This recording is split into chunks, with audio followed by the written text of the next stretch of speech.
ओम गुरुर्ब्रह्मा गुरुर्विष्णु गुरुर्देवो महेश्वरा गुरु साक्षात् परब्रह्म तस्मै श्री गुरवे नमः।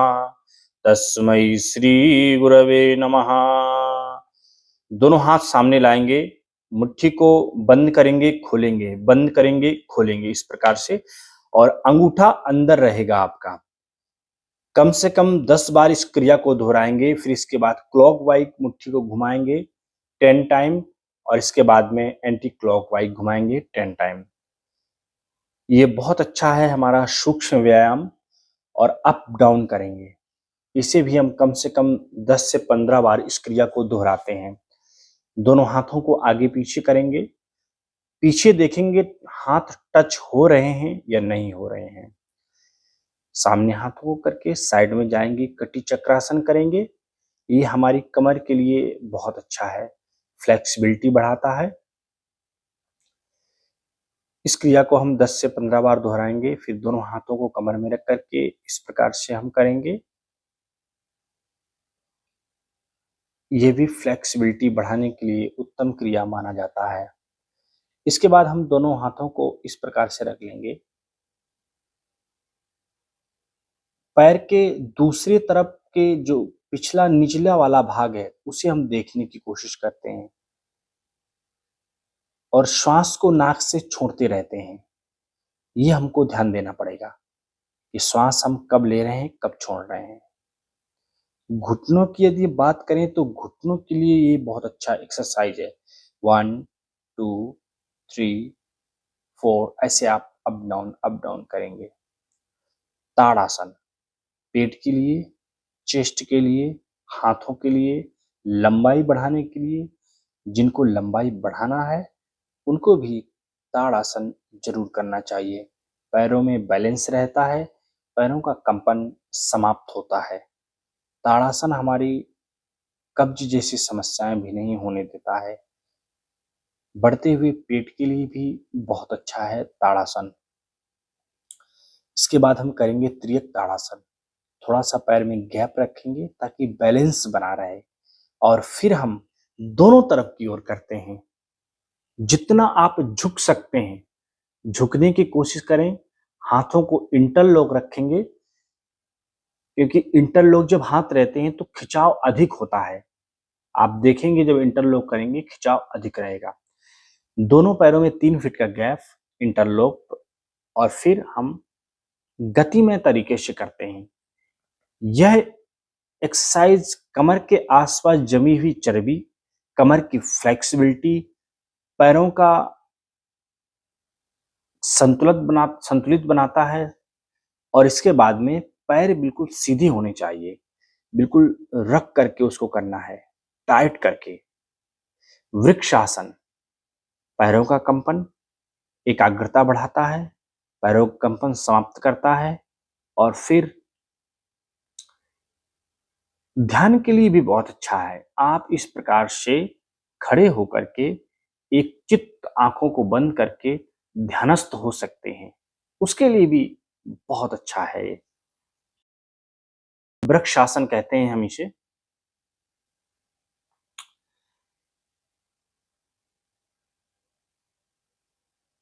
इसके बाद में हम त्रिकोणासन करते हैं।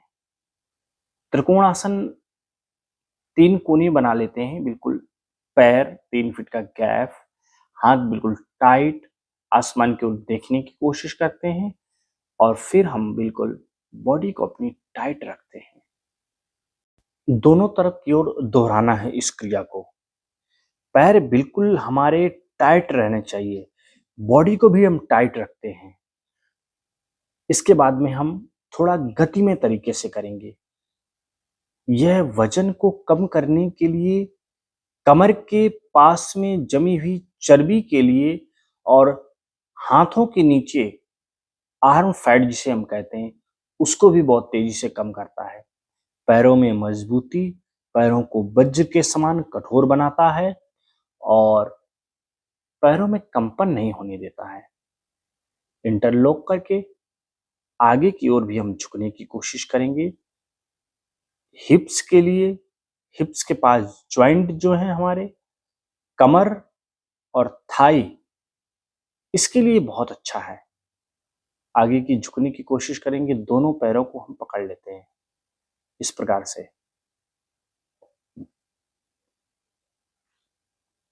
हमारा प्रयास रहेगा कि बॉडी बिल्कुल टाइट और श्वास को नाक से छोड़ना है, नाक से ही लेना है। हिप्स के लिए, थाई के लिए यह एक्सरसाइज बहुत जबरदस्त माना जाता है। 2 से 2.5 फीट का गैप रखते हैं, दोनों हाथों को इस प्रकार से रखते हैं। दूसरा इसका प्रकार ये है कि हम उसको हाथ को छोड़ भी सकते हैं बार बार और जा भी सकते हैं। ये बहुत अच्छा है हमारे हिप्स के लिए और थाई फैट के लिए। बहुत से लोगों का थाई टच रहता है, चलने में दिक्कत होती है, तो उनको ये जरूर करना चाहिए। और जो कमर में ज्यादा फैट है, कमर लटकी है, उनको यह एक्सरसाइज जरूर करना चाहिए। यह एक्सरसाइज हमारे बढ़ती हुई कमर का फैट और कमर के ऊपर आर्म है या चेस्ट के पास भी बहुत ज्यादा लटक जाती चर्बी, उनके लिए भी यह जरूर करें। इसके बाद है नटराज आसन। भगवान शिव का नाम है नटराज। नृत्तावसाने नटराज राजो ननाद ढक्काम नव पंच बारम उद्धर्तु कामा शनकादि सिद्धा एतद् विमर्शे शिव सूत्र जालम। तो ये नटराज आसन है। पैरों का कंपन छाती के लिए, हाथों के लिए और हमारी कमर के लिए बहुत अच्छा माना जाता है नटराज आसन। दोनों पैर ऐसे करें, ये हिप्स के लिए और थाई के लिए बहुत अच्छा है। इसके बाद हम करते हैं मल आसन। मल आसन यह आसन ऐसा है जो महिलाओं को जरूर करना चाहिए। महिलाओं के लिए यह रामबाण माना जाता है, अनेकों रोगों को समाप्त करता है। इसके बाद हम करेंगे पादहस्त और हस्तोत्तानासन। पेट की चर्बी, पैरों की फ्लेक्सिबिलिटी, पैरों के जो बैक साइड में जो मांस बहुत ज्यादा टाइट हो जाता है। आपने बहुत से लोगों का कमेंट्स ऐसा आए कि हमारे थाई के पास जो फैट हो जाता है, बहुत से ज्यादा चर्बी जम जाती है, उसके लिए क्या करें। तो श्वास को नाक से छोड़ करके नीचे की ओर जाते हैं हम, तो पीछे साइड में खिंचाव होता है, और जब श्वास को लेके जाते हैं तो पेट में हमारे खिंचाव होता है। इस प्रकार से करना चाहिए। अगला आसन है हमारा, दोनों पैरों में गैप होगा, श्वास को छोड़ेंगे, नीचे जाएंगे।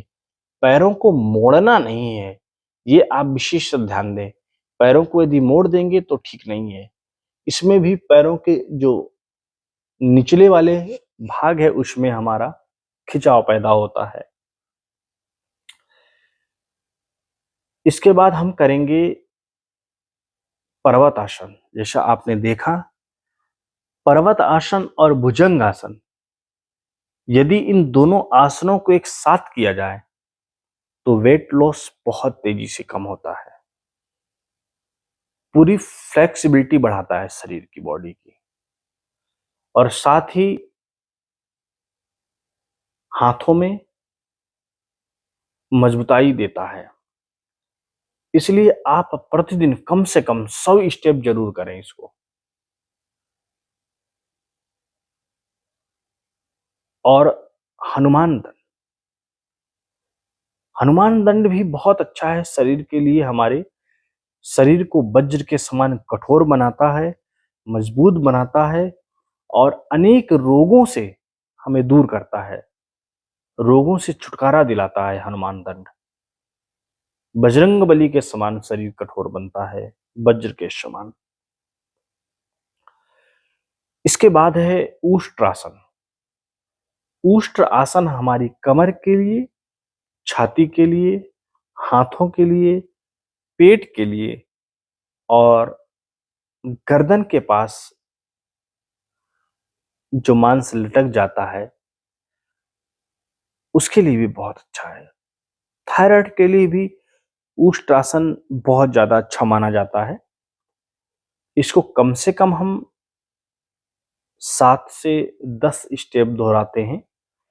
जैसे हम गए हैं उसी तरह से वापस भी आना है, जैसा आप देख रहे हैं। जो नहीं टच कर पाएंगे पैर को, वो धीरे धीरे कोशिश करेंगे। विश्राम के लिए आप शशांक आसन में आ जाइए, बाल आसन में आ जाइए, थोड़ी देर रिलैक्स करेंगे, क्योंकि बैक साइड में हमने उष्ट्रासन किया है, तो आगे की ओर हम जा करके उसे हम रिलैक्स दे देते हैं शशांक आसन में। इसके बाद में थोड़ा सा एक्सरसाइज करते हैं जो हमारे पेट को बहुत तेजी के साथ कम करता है। 3 आसन है, तीनों आसनों को एक साथ में करते हैं। पर्वतासन, पर्वतासन के बाद ऊर्ध्व एक पदासन, इसके बाद में अंजनी आसन। ये तीनों आसन ऐसे हैं जो फैट को बहुत तेजी के साथ कम करते हैं और साथ ही फ्लेक्सिबिलिटी को बढ़ाते भी हैं। चेस्ट के लिए, पेट के लिए, कमर के लिए बहुत अच्छे हैं। सूर्य नमस्कार के हम कम से कम 5 से 10 स्टेप कर लेते हैं, और भी यदि आप ज्यादा करना चाहें 10 से 20, 50, 100, जितनी आपकी कैपेसिटी हो उतना करें। सूर्य नमस्कार हमारे पूरे शरीर को मूव अप करता है, फ्लेक्सिबिलिटी बढ़ाता है, सैकड़ों रोगों से लड़ने की क्षमता सूर्य नमस्कार में है। सूर्य नमस्कार हमें ओजस्वी, तेजस्वी और बलवान बनाता है। सूर्य के समान शरीर कांतिवान बनता है, चमकने लगता है और चेहरे में भी ग्लो आता है। सूर्य नमस्कार के 12 मंत्र हैं और सूर्य नमस्कार के 12 स्टेप भी हैं, प्रकार भी हैं। इसलिए आप प्रतिदिन सूर्य नमस्कार का अभ्यास जरूर करें। इसके बाद में हम थोड़ा बैठ जाते हैं, रिलैक्स कर लेते हैं, कपालभाति प्राणायाम करते हैं। पेट से कपालभाति प्राणायाम करते हैं। श्वास को नाक के द्वारा बाहर छोड़ना है हमको, नासिका छिद्र से पेट को अंदर दबाना है और नासिका छिद्र से बाहर फेंकना है। अगला हमारा प्राणायाम है अनुलोम विलोम प्राणायाम। यह प्राणायाम बाई नासिका से हम प्रारंभ करते हैं। श्वास लेते हैं, दाहिने से छोड़ देते हैं, फिर दाहिने से लेते हैं, बाएं से छोड़ देते हैं, फिर बाएं से लेते हैं, दाहिने नाक से छोड़ देते हैं। यह प्राणायाम चेस्ट के द्वारा, छाती के द्वारा करते हैं। अगला है हमारा भ्रामरी प्राणायाम। भंवरे के समान गुंजायमान करना, ऐसे दोनों हाथों को रगड़ेंगे। ये ऊर्जा, ये शक्ति हम फेस को देंगे और ओमकार का जाप करेंगे। ओम।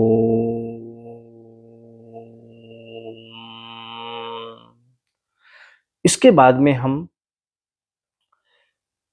ध्यान की ओर आगे बढ़ेंगे। दोनों हाथों को ज्ञान मुद्रा बना करके रख लेंगे और बिल्कुल दोनों आईब्रो के बीच में ध्यान रखते हैं, लगाते हैं और फिर हम बिल्कुल एकाग्र हो जाते हैं। हमारी श्वास सामान्य रहेगी और बिल्कुल हम एकाग्र चित्त बैठे रहेंगे।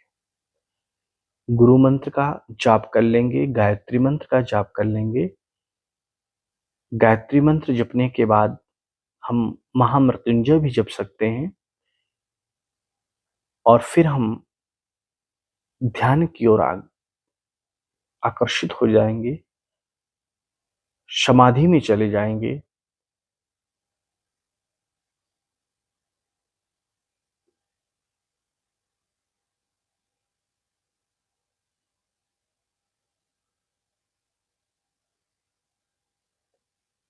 अब हम नेत्रों को खोलने के बाद रबिंग नील्स पोज करेंगे, फिश योगा करेंगे। ऊपर मुंह खोलेंगे, बंद करेंगे, मुंह खोलेंगे, बंद करेंगे और सामने आकर के गालों को बंद करना है, खोलना है, गालों को बंद करना, खोलना है। ये फेस योगा है, फेस के लिए बहुत जबरदस्त है। रबिंग नील्स पोज बालों के लिए अच्छा माना जाता है। और इसके बाद में हम इसको करने के बाद गर्दन के नीचे की ओर मालिश करेंगे। ये थायराइड पॉइंट हमारा रहता है। डबल चिन जिसको हो जाते हैं उसके लिए बहुत अच्छा है, थोड़ा ऑयल लेकर के करेंगे तो और भी अच्छा माना जाता है। प्रतिदिन ऐसे ही करें और हमसे जुड़े रहें। हरिओम तत्सत।